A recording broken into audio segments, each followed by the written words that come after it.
motivating myself's not going to work. Like, I just need to be disciplined. And if I am disciplined about tackling my social anxiety, I get over it. Like, instead of saying, oh, I'm going to wait till the next time, no, I just go.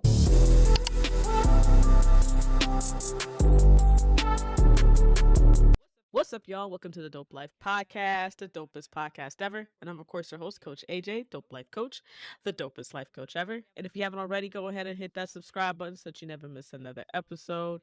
And if you'd be oh so lovely and dope and leave us a rating and a review, we will gladly appreciate it so that our podcast can get out dope to dope people just like yourself. So today's episode, we got a special guest, Toronto native, also works in the profession of as a therapist. Shout out to Black therapists out here. We need them. We need them. We need them. And I'm just gonna let her go ahead and introduce yourself. Kayla, go ahead, tell the people your name, even though I just said that, what you do, where they can find you, and all of that good stuff. Awesome. So, keep it real short, real simple. My name is Kayla. I'm a behavior therapist. What does that mean? I work with kids and youth with developmental disorders, and I help them strive and thrive in their life skills, social skills, things like that. Teach them just how to navigate their life and their youth and adulthood, kind of also help them transition into the real world. So that's kind of what I do as my 9 to 5. But on the side, what I recently learned I should be calling my passion work. I am a self-care enthusiast, so I have a self-care brand, and my on Instagram is Swan Power Inc. And basically, I use that platform to promote all things mental wellness, personal development, self-growth, and self-care. And everything that I post is to help just guide you and be your teammate in helping you on your personal growth journey. I also have a newsletter where I just share a lot of things that are going on in the world, pop culture, anything that relates to self-care, personal growth, everything that I love. So that's just a little bit about myself. Thank you, and welcome. I'm very happy to have you here, and we appreciate you taking the time out to just hop on the podcast. But let's go ahead and let's get right into it. With the summer like coming up, and like we briefly talked about it like before we recorded, that January was a really tough month for Toronto, at least. And of course, we only get like a small window of warmth and sun, and to jump and wine, obviously in August. Yeah. Being in your profession again, what advice would you give those when it comes to like preparing yourself for Toronto? Because like, I guess more socially, I'm asking primarily because I think people think like Toronto is not the place to live anymore. Yes, it's expensive, Mm-hmm. but there's so much to offer that I just think it's not really publicized as much. Yeah. So like, what advice would you give those who are trying to make Toronto the place for their home place to socially be more social? What advice would you give them to step out into that? Sure. So one thing I would say first is taking advantage of the cheap and free things. Use it up. They don't advertise it as much, so you will have to search for it, but you can find it. Mm-hmm. Like, there are things you can do under $10. I know people get lost in the hype of like doing all the things that are expensive because you would think that it has more to offer, but there are actually things that you can find for under $20, under $10. You can go to the museum for free, Yep. things like that. Like, take advantage of the free movie nights that they offer at the parks. Like, I can't remember which one, but throughout the entire summer they play movies in the park during I think I know sunset. what you're talking about. Yeah, There's many of them, to be exactly. fair. Yeah. So like, you have to search for it, but you can find it. And things like things to do Toronto blog, I think, on Instagram, or Mm-hmm. Toronto Girls blog, like, they post all that stuff. So if you follow pages like that, you can find things to do. And another thing that I definitely suggest, and this is coming from someone who has anxiety disorders as well, but surprisingly, go out by yourself. Go out by yourself. Let's talk about it. I have Let's talk about so it. many reasons why you should do that. Like, the first reason is, I know we want to socialize and you want to build connections and all that, but I mean, the most important connection you should have is with yourself. And Yeah. honestly, sometimes trying to coordinate with other people, people like to flop. People like, unfortunately, sometimes your friends can't afford to do something. There's really, you just got to cut out all the long talking, all that stuff, and just go. You know what I'm Mm-hmm. saying? Because that's going to hold you back from doing stuff you want to do. Because if you're going to wait on people, you're never going to do it. Facts. Facts. I'm heavy on doing things by yourself. I've been on that for a minute. And let's the reason why I asked that question just to clarify about being social in your city. We're using Toronto because that's where we both reside. The reason why I'm saying that is because if you have any type of social anxiety or anxiety in general, we both understand what it's like to not want to put yourself out there, and kind of be so much more extra cautious. Mm-hmm. So that's kind of what brought up that question. But heavy on the go by yourself, you know, Mm-hmm. one of the best relationships you'll ever have in your entire life is the one with yourself. I truly believe that. Exactly. Um, and by going by yourself, there's two things that come with that. A, you get to, believe it or not, you do get to enjoy yourself. I Yeah. ain't gonna lie. You do get to enjoy yourself. The second half to that is you're not waiting for nobody. Yeah. Like, and that's that. Well, there's three. You're not waiting for nobody. And the third, and this happens so many times, you will inspire other people. Yeah. That was the next thing I was going to say because in my experience, it's weird because I struggle with social anxiety a lot, but I'm very extroverted, like in my heart. It's like my mind's trying to convince me that that's not the case. So really and truly, Right. like motivating myself's not going to work. Like I just need to be disciplined, and if I am disciplined about tackling my social anxiety, I get over it. Like instead of saying, "Oh, I'm going to wait till the next time," no, I just go, you know?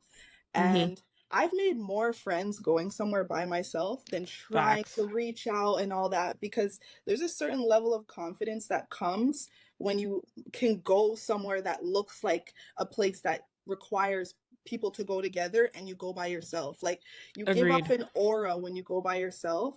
I've made friends waiting in line for a concert when I went by myself. I've made friends when I went to I love animals, so I go to the pet expo all the time. And I Okay, used to cool. go by myself. And there's something about going by yourself. Everyone's like, "Oh my gosh, like you're here," and everyone wants to talk to you. Like I've met so Yeah. many people just doing it by myself. Yeah, I remember I traveled by myself, and one time I was leaving the resort, and this family was coming back on the same flight that I was, because you know how they pick you up but they're going to different spots at the airport. Anyways, so it was this older lady, two twin teenagers, and she just asked Mm-hmm. me like, the people that are next door to me, they were like, "Oh, safe flight, blah blah blah." I met them. Shout outs to them. I don't remember their name.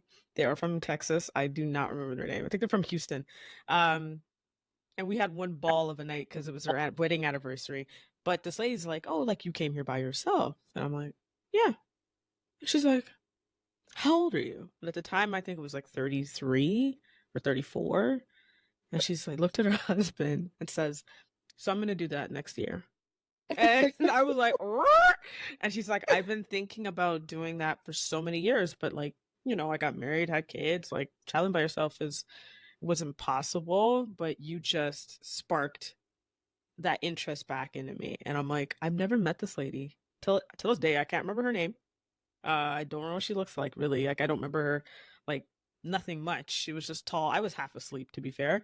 Because like they wake you up, like you have to get up early to like get to the hotel to the airport. Mm-hmm.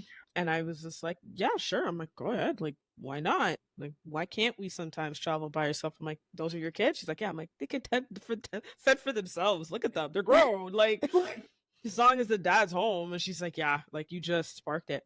And that I think that was the part where the confidence building, because I know some people be like, you do this by yourself. Yes. I am not a person that likes to wait. I understand some people are busy and they have life happening. So if I want something and I want to do something and it's this time, guess what I'm going to do? Mm-hmm. I'm going to go. And you get to meet people in the lineups and meet people like, "Hey, you're here by yourself? Oh, that's awesome. What do you do?" Blah, blah, blah. You get to, if you, your business, you get to build it, whatever. Or you just get to just get friends outside of your friends. It's okay, guys, to have other friends, Yeah, and encourage your current crew to do the same. Like, they're doing the same probably already. It's cool to like have branch off of other people that have similar interests to what you do. Especially if you, like you said, you went to a concert. That means like you got to meet someone who likes the same artist as you.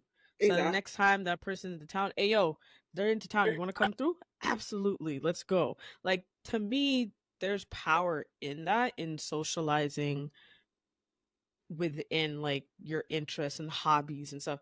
Let's Hmm. normalize that. It's Yeah, totally fine, guys. It's totally fine. I think Um, that's another thing that I would advise people, like if they wanted to be in Toronto, like if you're looking for a friend, you don't need to look for a friend that's your all in all bestie, do everything together. Like as we get older, it's okay to have hobby based friends, you know? yes, it's okay. It's totally fine to have those hobby based friends. I think it's also kind of important because I don't, I'm sure you've probably known in your profession and even in mine, like, hobbies are so important beyond our jobs and beyond our lives, right? Like, having a hobby is great to have, especially when you're young. Because I've learned with the jobs I have had, where people are like ride or die for their I, companies and stuff like that, and when the time mhm. comes for them to retire, they're like, now what? Yeah. Like, now what do I do? And unfortunately, they like wither away because they don't have what they once had before, which is a repetition of getting up, go to work, having something to do. So Hmm. please, y'all, like, if I keep telling people, like, if you could do anything now, if you're young, get a hobby. Like, Yeah. learn something and be open to learning, and learning often. It doesn't have to be crochet or knitting. Okay, it could There's be other. lots of things out here. Oh man, there's so many. Like, I I tend to sometimes like to color, but my mother, she's 70 something, like 71. Yeah, turning 71. And she looks to color out of nowhere. She bought a coloring book. I gave her, I think my sister gave her some pencil crayons, and now she likes to color nature. Hmm. Goes to the Dollarama, picks up those coloring books, and she's doing that. Crosswords, she's doing that. Um like, that's the type of stuff she reads. She goes for walks, she gardens, she has multiple hobbies that keep this going. Not to Hmm. mention my father, who's just like, he has more than anyone, but it's just having those hobbies are so important. I've noticed it. Hmm. I want to ask you though, with your profession, what advice can you give someone seeking, like a black person of color, seeking a therapist? What advice could you give them? Because in Canada, it's kind of hard sometimes to find. It's gotten better, but Hmm. sometimes it's hard to find a black therapist. So, like, what advice can you give someone that's looking for a black therapist right now? Um, I would suggest finding someone who's at least similar to your belief system. So there are people that are Christian, so they find a Christian therapist. There are people that don't really have a religious belief, so they go towards maybe like a spiritualist therapist, or LGBTQ affirming therapists, something like Mm-hmm. that, like so it can align with their lifestyle. So you want to feel like they can understand, not just if you're black, like you don't want them to just only understand being black, you know, you want them to understand every part that's in you, you know, but Aligning. also, Mm-hmm. yes, exactly. You want them to follow everything that aligns with you. Not saying that they need to be perfect, but it just makes it a little bit easier, you know? So, because I've heard a lot of people go to a therapist and just complain, like, I felt like they weren't understanding me, they didn't know where I was coming from. Because just because they're a licensed therapist does not mean that they know every single thing under the sun, you know? And also, someone that speaks to you in a way that is firm but doesn't diminish your experience, but also is not someone that's just going to enable you, because sometimes there are therapists that can just enable exactly what you're doing. Because I think people search out for a therapist that will just justify their current situation, and that's not what That's you not need. You need the real deal. You need someone that's actually going to help you and push you in the appropriate direction, not just continue you on the on the path that path. you're already on, you know? Right. So I Oh, definitely suggest sometimes go for also the opposite. And that can be a little contradicting, but you know what I'm saying? So they yeah. align in terms of your lifestyle, but in terms of maybe your learning style or your love language, like they might need to butt heads with you a little bit on that because you're not going to grow if you're just comfortable. Ooh. I thank you for that. I highly, highly agree. Um, you I'm just going to let this be known. You can fire your coach, your therapist, your mentor if you feel like they're not doing and giving you what you need. You Because you want someone that holds you accountable, which is pretty much, call you out on your ish. You don't want anyone that's going to enable you like you said. And but you also want to be able to match with them. Like I think that's a very important key cuz and I like the fact you said be open beyond just okay, I need to find myself a black therapist. You're just saying like, oh, be open to other possibilities because you could connect with a therapist in a different way, and they just Yeah, understand you, they hear you, they don't diminish you, but they also hold you accountable. I think that accountability piece, when you have a therapist that holds you accountable, exactly. shout out to the two I've had so far in my life who have always called me out on my ish, and I just kind of sit there. I'm like, I gotta just bite the bullet because they're right. You know what I mean? Hmm. That will help you grow even further. And I also wanted to add that majority of us who are in these type of fields, we also have a coach. We also have a therapist as well. Um, I read somewhere where someone says, "Don't go to anyone that doesn't have a therapist," and I kind of like I thought about that. And I'm like, you know what? True. Who are you talking to when you take on all of that? Hmm. Like, how are you? How are you taking care of yourself? Like, I hope you're practicing what you preach. In a way, right? So, I 100% agreed with everything you said there. Um, what do you think is someone's first step if they're thinking about working with a therapist? Because it's not always an easy decision. Hmm. What do you think is the first step um to seeking a therapist? I think telling someone that you trust first, Mm, especially if they've been in therapy before, because they sometimes you feel scared, you feel embarrassed. So if that person that you trust can affirm you and mm-hmm. push you in that direction, then that can, keep you motivated in continuing the journey because a lot of people think in their head, yeah, I want to find a therapist, and then it stops right there and they never go. So I definitely think confiding in someone first, because also if I'm looking for someone and there's someone that I know and trust that has done therapy for years, and I tell them, like I see that you've done it, and in these areas I feel like a therapist would help me. They could even recommend you and Yeah. get you on that track. So I think a first step should be, or not should be, like you have to, but I recommend confiding in someone first. Yeah, I agree with that. I definitely agree with that. I also want to add that if you are the person that is recommending it to someone and they are just kind of like, yeah, yeah, yeah, don't take on that baggage. Maybe they're just not ready just yet. Because I think one of the things that I've learned when it comes towards being a coach to myself or yourself, Mm-hmm. you have to be willing to do the work, and you have to be open to do the work. And if you're not any of those three, it's going to be very difficult for you to move forward. So if you find like the person that you're saying, hey, maybe this would be a good idea, and they just blow up, and that's fine. They're just not ready. Mm-hmm. They're It's just they're just just putting it in their court and letting them do what they right. will with that. Let them think about it and ponder on it. But don't take it personal. Just understand like they're just probably not ready because it's a very big change Mm-hmm. to go through that. And lastly, I'm gonna ask you this. What makes you feel the most dope? I like that question. What makes me feel the most dope? Just thinking about my connection with myself. Like that makes me feel like, yeah, I'm dope. Like I feel like I know myself. If someone were to ask me, I remember a time where someone could ask me, "Oh, like what do you like to do?" And I'm like, Like, I think but what makes me feel dope is someone can ask me that question and I'm like, oh, well, my favorite thing to do is XYZ and I really enjoy blah, blah, blah.